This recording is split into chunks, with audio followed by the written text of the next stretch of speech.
Pada video ini saya akan menjelaskan tentang cara peneliti meminimalkan atau menghilangkan ancaman terhadap karakteristik subjek di antaranya.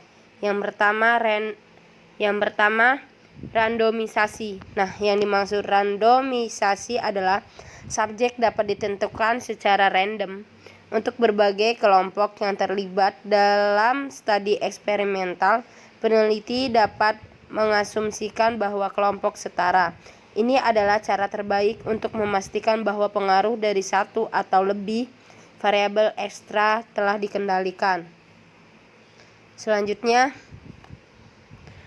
mengupayakan agar variabel-variabel tertentu konstan. Nah, yang artinya peneliti harus menghilangkan kemungkinan pengaruh variabel lainnya yang dapat mempengaruhi hasil penelitian. Sebagai contohnya, jika seseorang peneliti beranggapan bahwa genre mungkin mempengaruhi hasil penelitian, dia bisa mengontrol dengan memisahkan subjek.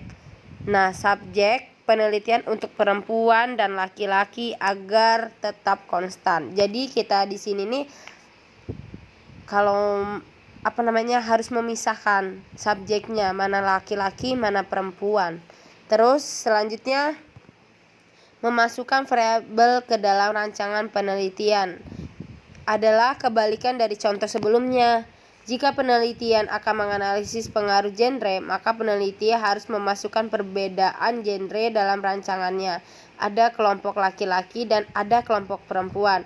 Yang tadi kan memisahkan subjeknya. Kalau ini nih, dia ini harus memasukkan perbedaan dalam kelompok. Nah, jadi kelompok laki-laki dan kelompok perempuan. Kemudian menganalisis pengaruh genrenya. Selanjutnya, matching. Matching adalah peneliti matching di sini. Matching adalah peneliti harus menyetarakan usia siswa pada masing-masing kelompok eksperimen dan pembanding. Jadi dia ini menyetarakan usia. Selanjutnya, menggunakan subjek sebagai pembanding. Nah, subjek. Saat subjek digunakan sebagai kontrol, kinerja atau perilaku mereka baik di kelompok eksperimen maupun kontrol dibandingkan. Selanjutnya, menggunakan analisis. Nah, analisis covariance dapat digunakan untuk menyamakan statistik kelompok atas dasar suatu pretest atau variabel lainnya. Skor pretest subjek pada masing-masing kelompok kemudian dibandingkan.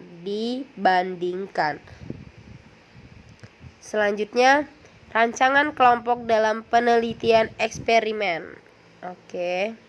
Yang pertama, eksperimen lemah. Nah, yang dimaksud lemah ini karena tidak memiliki kelompok kontrol. Kelompok kontrol yang mengendalikan ancaman validitas internal. Variabel bebas yang ditentukan sulit untuk dijelaskan karena tidak memiliki pembanding. Nah, karena dia tidak memiliki pembanding. Nah, akibatnya setiap peneliti yang menggunakan rancangan eksperimental lemah ini memiliki kesulitan untuk mengukur apa? Mengukur efektivitas dari variabel bebas. Nah, di sini ada 4. Yang pertama, one short case study design. Nah, rancangan ini hanya 2 kelompok yang dikenai perlakuan dan variabel terikatnya. Langsung diamati, diukur untuk menilai efektivitas dari pelakuan. Jadi kita di sini nih harus langsung kita amati. Nah, desainnya seperti ini. Dia ada X. Nah, X itu di mana trainment dan O itu observation. Nah, sedangkan X sama O ini dia ini penempatan simbolnya dari kiri ke kanan ini menunjukkan X-nya dulu baru O. Nah, perlakuan X ini dilakukan sebelum pengamatan observation, variabel terikat. Selanjutnya, The one group pretest post-test design. Nah, yang dimaksud terdapat satu kelompok yang akan diukur atau diobservasi sebelum dan sesudah. Jadi kalau dia the one group pretest post-test ini sebelum dan sesudah. Jadi X-nya ini di tengah-tengah. Karena O pretest sebelum dan O post-test itu, jadi X-nya itu di tengah, pretestnya itu bisa kita lihat kiri, pretest sebelum X dan post-test itu sesudah X. Dan post-test di sini yaitu sejarah subjek. Di sini bisa kita lihat sejarah subjek, kematangan, kelemahan instrumen, karakteristik pengumpulan data, bias pengumpulan data, soal tes, regresi statistika, sikap subjek, dan implementasinya. Oke, selanjutnya